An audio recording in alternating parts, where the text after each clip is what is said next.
Play, get on. Get on then.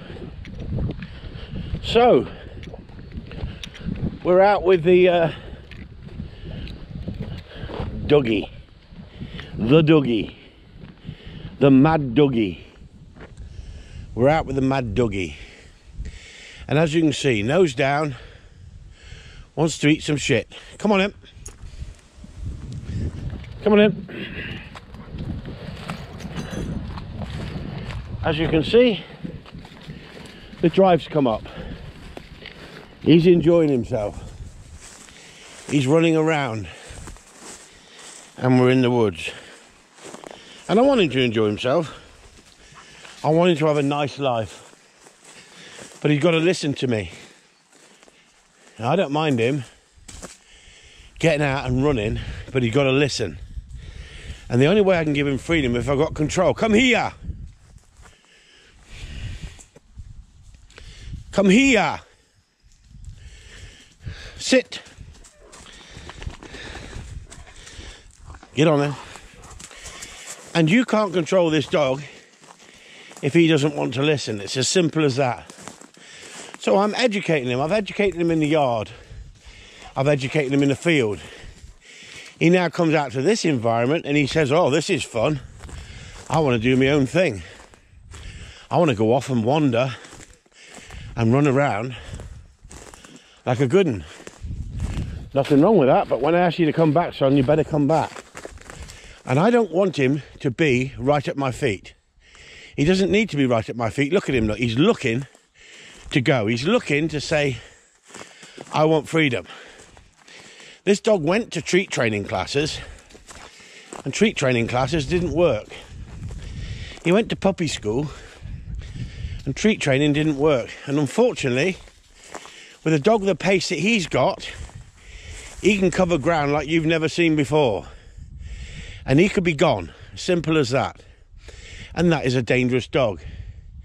And I don't need that, so I need control. Years ago, you'd have to train him right in the first place, else you have to keep him on a lead all the time because he's not listening. Look at him looking around the wood to see what he can do. He wants to take control. Right? He's not focused on me. He's focused on what he wants to do. And the wind is in this direction and he's using the wind. Look what he's doing. He's coming back and using the wind. And I don't want to suppress the dog's drive and the desire to want to get out there and have fun. No, that's not the purpose. The purpose is I need control at the right time. And what have we done for years and years and years as dog trainers, as gun dog trainers, when we train in dogs for the gun and they've gone too far and we call them back and they don't come back, we get out after them. It's as simple as that. We get out after them. We put the lead on them and we control them. Now, with modern technology and understanding how to use it properly, in a humane way, we can get results from the dog from a distance as long as you teach the behaviour first.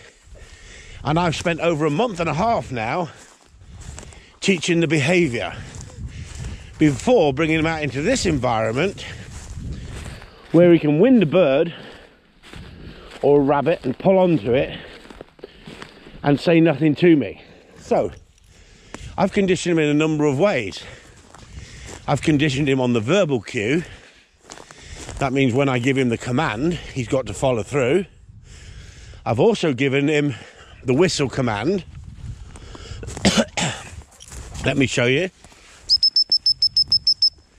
Good lad, get on.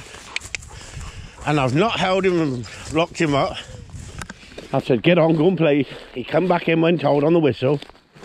No real temptation, but he's got to stay with me to a certain extent. He's got to be within the range I want him. I'm not chasing him right across this open wood, but he's got to go wrong to learn. He's got to learn from his mistakes. And it doesn't matter if he's not going to be the keenest retriever in the world. Come here. I tapped him on the e-collar that time. Come here. Sit. Sit. Good lad. Get on then. And I freed him up again. I've said to him, you come into me, I'll give you the freedom. There's the positive I'm giving him. I could use food and strengthen it if I have to, but I don't want to use the food if I don't need to. I want the dog to come back to me when told. He can explore, he can have fun, but he's got to come back to me when told. That's what I want him to do. We have a squirrel just come off here and he's on scent. Nothing wrong with him being on scent. He opens up on scent, look. When he's in the woods, he's not peeing all the time, is he? Because that's where the squirrel was. And he's on scent. So what I'm going to do is I'm going to call him back from there. Come here. Sit. Good lad. Sit up. What's he on? 13. That's all he's on, 13. Get on then. Then I free him. I'm playing a game with him. I'm saying, you can have freedom. You can run, you can play, you can hide. Hunt. Like he is, he's having fun, look. He's learning boundaries. And that's what he's got to do. He's got to learn boundaries. And I'm only going to let him go so far before I turn him. So, look what he keeps doing. He keeps stopping, lifting his head and trying to wind. But he came back to me. I didn't recall him. He came back towards me when I stood still. That's where the squirrel was. So I've got control over this dog. I've got control. Now, if idiots out there think this is cruel, this is giving the dog freedom. Else he'd have to be on a long line. He'd have to stay on a long line because he's learnt not to listen. So what I'm doing is I'm bringing back the control without beating the dog into submission from the start. And don't get me wrong, that works. Dominating the dog to the point that he fears leaving your side or fears taking in too much ground works. It's as simple as that. But what I want him to be, I want him to be a dog and I want him to enjoy life. But when I give him a command, come here, I want him to come with me. Right? And then he realizes if he listens, he gets more and more pleasure. And the more he has pleasure, the more he'll make the decision to want to be with me. And if the security is with me, then that's what he should want to do. But if I throw a dummy, come here, just a verbal cue, get out. Where is he? Come on in, where is he? I've got to use something of high value. And he's left it. And in the yard he'll pick it, but here he won't. I can't do nothing about that because I just got to build up on it. And there's a number of ways I can build up on it. Now look, this is high value compared to a tennis ball, but it doesn't matter what he retrieves as long as he retrieves it. But I can't force him. I can't force him. Dougie, Dougie, get out, get out.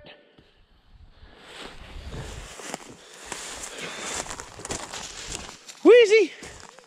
Hello. All he's interested in is sniffing and pissing. Trying to find out where other dogs have been. But this is an area where not many dogs have been. And I brought him here on purpose. Dougie, get out, get out, get out. Where is he? Yeesh! Walked straight past it, look, and blinked it. Now, on the concrete, he'll do it, but in here he won't. I can't force him. I can't force him. I can't play any more games with him. I've wasted a month and a half of building gameplay and the dog just wants to do what he wants to do. That's the nature of the beast, but when I say come here, I want him into me. Sit. Get out. Where is he? Come on in. Come on in, good boy. Yay. Good lad. Come here. Hey, here. Good lad. Good lad. Good lad. So now what I'm going to start to do is I'm going to start to pair. Get out. Where is he? The game with it. Where's he going? Find him. Find him. Where is he? I've got to pair the game in the wood. Come here. Get out.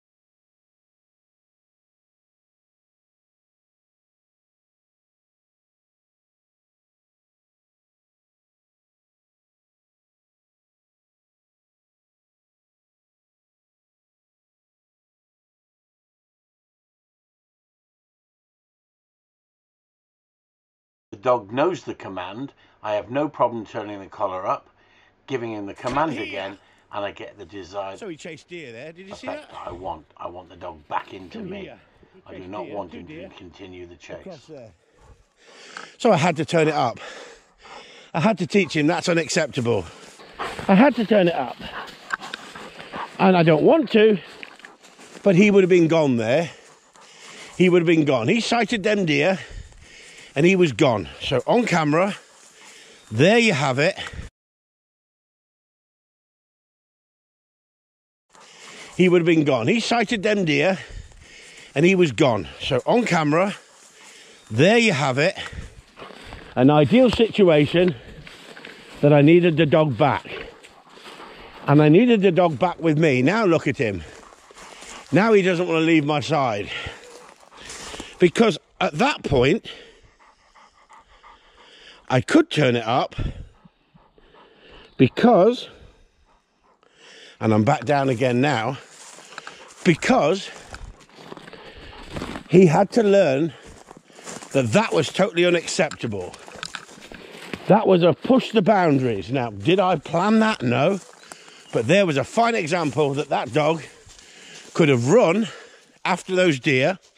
I gave him the verbal cue. I tapped him lightly. He took no notice. I tapped him again by turning it up. And I went up to the level that he said it wasn't worth continuing the chase. I changed the mindset. And that's what I had to do. Because else he gets the fun of chasing deer and says, not listening. Not listening. Now, if that's what you want him to do, you train him to do it. Get on, go and play. Off he goes again. He's not been hurt, but his pride's been hurt. Where is he? But look what happens now. No desire to retrieve that, because the desire to chase the deer was higher than anything else. He's got his nose down. He's doing what he's supposed to do. He's a dog. He's a hunting dog. He's doing what he's supposed to do. But he's supposed to come back when told, and that's the obedience we've got to put into him. As simple as that. Do I want to hurt the dog? No. But treats, sweets, ain't going to stop him in that situation. So now he's with me. Does that bother me? No. Because he'll soon come out of that. He's having to learn to switch off pressure. It's as simple as that. Get on then. Get on. And I'm not worried that he thought I'm getting back to Dad as quick as possible for the security. And that's all I'm teaching him at the moment. So we're going down to where the deer were to see if he wants to go down there and chase the deer again. Where's the dog? You've never seen him so close to me because he got a message through that. So there was greater temptation than he's had up to now, and yet we were able to handle it because we had this. There's no way on this earth I could have handled that dog if that dog didn't have had this collar on him at that point. Even though I've spent a month and a half nurturing him and schooling him on low settings, because the dog said that is higher value than anything you've taught me. And he knows the behaviour because we've taught the behaviour. So there's a fine example of why I have been open-minded and looked at the tools that can help these dogs rather than suppressing them to the point that they're scared to do anything and be a dog. I want them to be a dog, but I'm not worried that he doesn't want to leave me too much at the moment. That was his first short, sharp shock. And if he's had one short, sharp shock in a month and a half, he ain't doing too bad in my eyes. And what's it done now? It's made him make the choice to stay with me. Not because I've beat him up, because he realised out there it's a negative. Now, do I want to destroy a hunting dog? No. Should I have said get on and try and track him? I can't, because I can't keep up with him. He ain't going to stand at point. They're going to keep running. He's going to keep running. And that's what happens. Now, all of a sudden, he's got his head down again and he's using his nose. But he's not peeing, is he? Because there's no value here to pee in the same way as there is in the back field with lots of other dog scent. So he's one of those dogs that now you've got to take him out all over the place and condition him to listen. It's not tortured him, it's not cruelty, but he learnt a quick, short, sharp lesson. Next time he might see another deer or a fox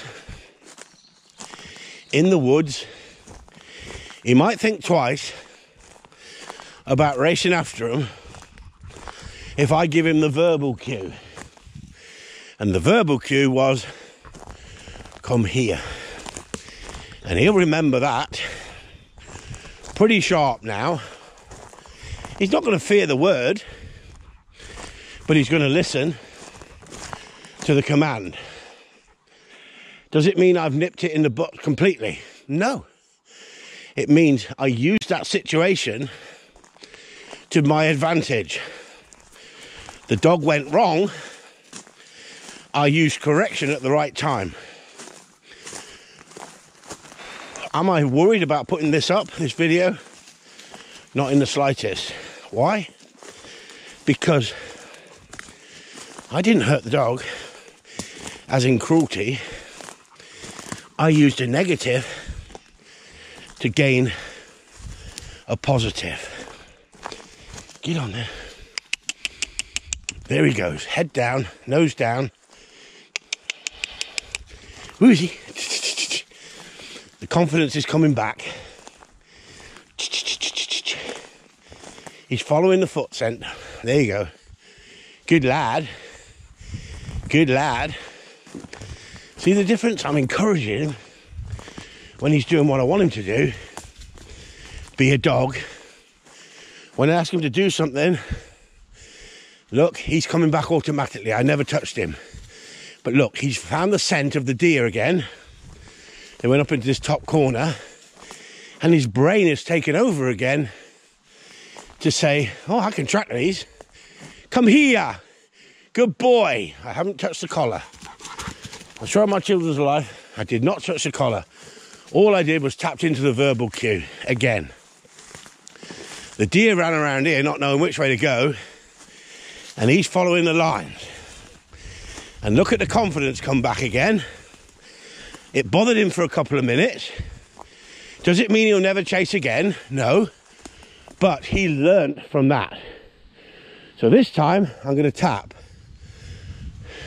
I didn't tap that time because he wasn't far enough away from me. Because I'm saying to him, there's nothing wrong with doing what you're doing, but don't lift your head and chase something flat out and don't stop to it, because there's no way that dog was pointing.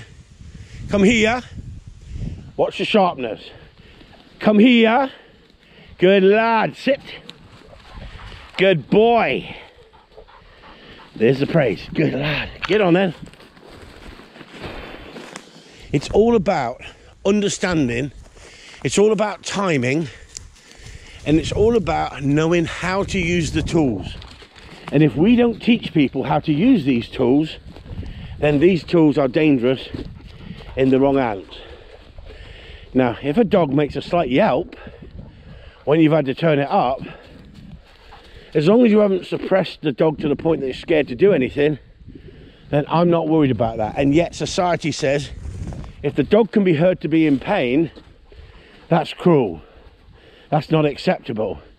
My argument is, what's more acceptable? A family getting killed when a dog like this races across a hedge after deer or after a bird or after a rabbit and doesn't come back and ends up in front of the car and the car swerves and somebody ends up in hospital, or the dog gets killed, or worst scenario, the people in the car get injured. And I love dogs, but the worst scenario is, how could you ever forgive yourself if your dog ran out into the road? It's not your fault, but you should have the dog under control. It's as simple as that. And that's our job as trainers, to give guidance, to give people an understanding of what's acceptable and what's not acceptable. If this dog was going to be a gun dog, that's fine, not a problem. But first we need some control over this dog, because without the control, we can't go any further in the training. I've done the gameplay in the yard. When it suits him, he does it. You've seen him retrieve in the wood, but you've also seen him not retrieve in the wood. I don't try and hide the fact of how a dog's progress is coming on. That's for the owner to decide and think, I don't want to spend any more money, or I like the condition the dog's getting because he's learning, and that's the way I like it. I want customers to be happy, but I also want the dogs to be happy. Else there ain't no point in doing my job, because if my job was discipline, discipline, discipline all the time, I wouldn't do it. My job is enjoyable. Training, changing the mindset of these dogs, but not hammering them into submission. And that's the important bit, everyone. That's what I'm trying to put across on my videos. That's why I talk about discipline and show discipline. I'm not advocating everybody should go out and buy an e-collar. I'm advocating you train the dog right in the first place. But if you've got problems, you've listened to other people, let the dog be a dog. Let the dog do what, come here. Let the dog do what it wants to do. Which way it's going to go, it doesn't matter. But look how he looked back at me for guidance. There's a road there. I could lose him there and I could be in real trouble. Car comes past, he's dead. This is a track.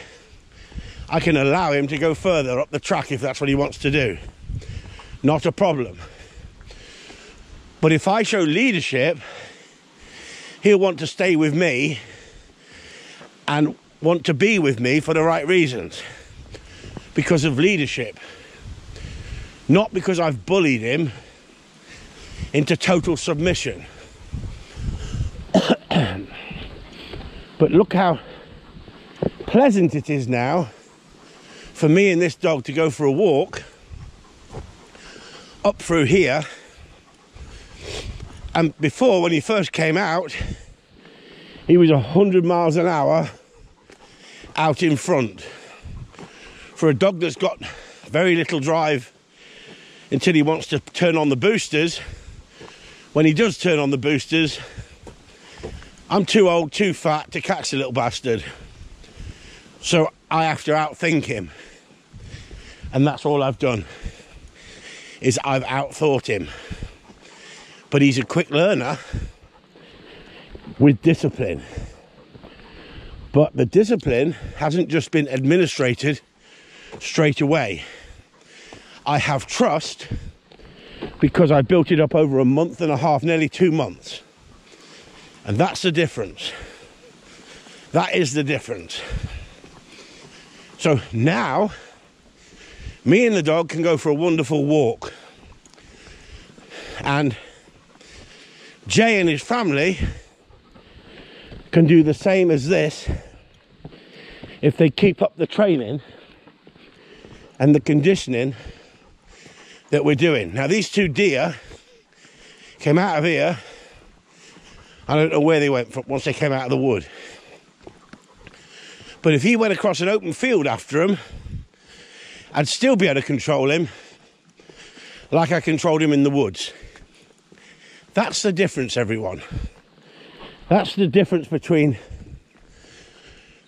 talking about the tools, knowing how to use the tools,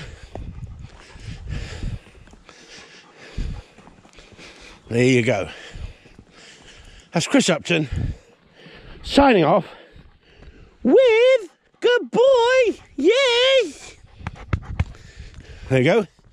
See the confidence? But it's his choice to come back. Good lad. It was his choice to come back. I didn't call him. Can you see the difference, everyone? Why I talk about the tool in the way I do? It's not lazy training. It's safety training. When a dog takes over so much and takes control, he can't do it. I can't have it. We have a pheasant running up the track. Up there, a pheasant. We can take the dog in the field and see if he wants to go after the pheasant. He's got a good nose on him.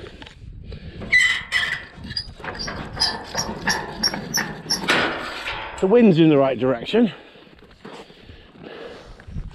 He can go if he wants. He can go. And up that track, the pheasant is still running. Let's see if the dog, gets on the track of the pheasant. The pheasant was going up here. Let's see how good his nose is. Come on in. Get on. Confidence is coming back. Dog wants to play the game. We're not going to get on that pheasant at this rate. If he was a spaniel, he would have found it by now. Look. He's carrying on up the track. Has he put his nose down? No. Get on. But the deer excited him, didn't they? Get on then. I'm giving him freedom, but I'm also got control when I need to. He's more interested in cocking his leg, look. But not a problem. He's not chasing a bird. Get on then.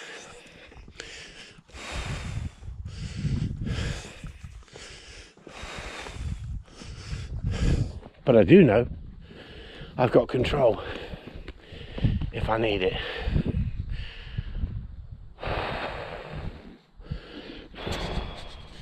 Heading back, and it's his choice if he wants to come with me or carry on going up the field in the direction he was. It's his choice. He can make that choice. He's going to make the choice whether to come across the field to me. That's his choice. I'm going to give him choice. There you go. No collar. Giving the dog freedom. Letting the dog have fun. Letting the dog be a dog. Look at him. Hiding in the long grass. Lovely, lovely family dog. Is he going to make a good gun dog? I could question it. But we're trying. And it's a hard job. Trust me. It's not easy, this one. You've got to say it the way it is.